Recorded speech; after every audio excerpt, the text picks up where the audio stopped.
Howdy. Welcome back to the top 10 Mortal Kombat games.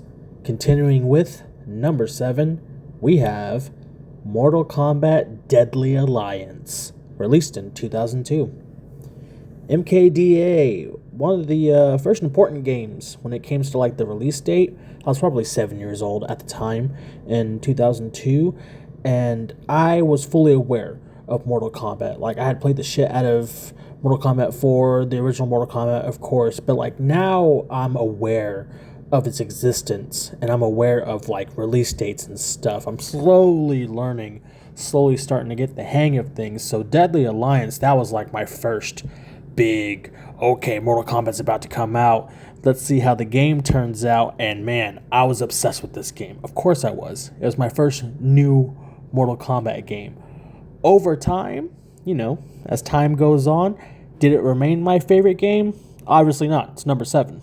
But I still have a lot of ups, some downs, and even more ups whenever it comes to this game. Let's go ahead and talk about that today. So when it comes to Deadly Alliance, Ed Boon and company took a different direction when it came to this game. The older games were a 2D fighting game, Mortal Kombat 4 being like 2.5D, but Deadly Alliance went full-on three-dimensional, much like Virtua Fighter and Tekken before it.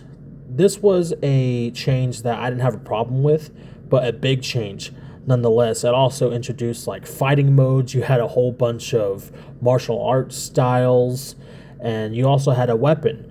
You had 2 hand-to-hands and a weapon stance. So everybody got a weapon, and everybody had these intricate combos that required a lot of practice to get down. It took me a very long time just to get one combo from Raiden down, but I was a child, so what do you expect? And one of the ways to practice those combos is a whole new game mode called Conquest. Now, Conquest in this iteration is not what we've known it to be over these years. This was very much just a lot of text, a lot of lore, and a lot of practicing combos. There wasn't many cinematics. You didn't get to free roam anywhere. It wasn't point A to point B. It was very bare bones, but you gotta commend them for at least trying to introduce something. Just prepare to read a lot when it comes to the Conquest on Deadly Alliance. If you do complete it, I think you can unlock Mocap and Blaze, or one of the two, but you get to unlock if you do it for every character. But that's gonna take you a little bit, if nothing else. One of the other modes, of course, is the classic arcade ladder. Your main bosses are going to be Shang Tsung and Quan Chi, who are also playable. I've never been a fan of whenever the main bosses are playable just right off the bat on the main roster. Half the roster is fucking locked to you, so you're going to have to play that arcade mode a lot or conquest mode a lot to get those coins to unlocked. So yeah, not a fan of that too much. Always a fan of the lore. I always liked seeing Shang Tsung and Quan Chi team up, just not as final bosses. We do get a sub-boss though in Moloch, which is one of many new characters. I want to say that the same amount of returning characters is the same amount of new characters. And some of them turns out to be staples. Boraicho, Kenshi, Li Mei, of course, even Natara appeared in the most recent game. So yeah, a lot of new things when it comes to Deadly Alliance. Another addition that they have is the Crypt. This is the first time that we've seen the Crypt in a Mortal Kombat game. It's 26 by 26 coffins, so like 500 something like that.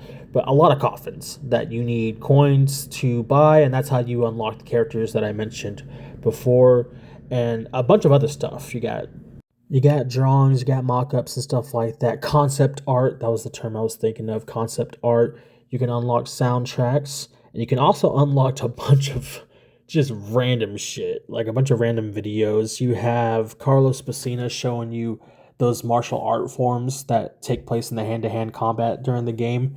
But one video that I will never forget as long as I live, even if I get dementia, I'm still going to remember this fucking video. And it's cooking with Scorpion. Chopping. That's all that needs to be said. Anyways, Mortal Kombat Deadly Alliance, great game, even though there's only one fatality per each character. For shame. That goes double for you, Quan Chi. But Deadly Alliance, still a fantastic game. I probably hold it more than most to my heart because that's kind of the game that I grew up with. But even the meta, there's something that I learned that you can backdash on block when it comes to this game. There's a lot of timeouts, but as far as the 3D era games go, this is probably the most sophisticatedly sound when it comes to the meta and being able to play footsies and whatnot. There's not a whole lot of gimmicks. You can't even throw in this game. You can block throws. That's some crazy shit. This is not a throwing game at all. So, but yeah, that's a whole bunch of nerdy shit right there. A whole bunch of FGC stuff. I digress. Let me know where Deadly Alliance would place on your list. Would you place it higher, lower, or take it off entirely? As always, y'all let me know down below, and stay tuned.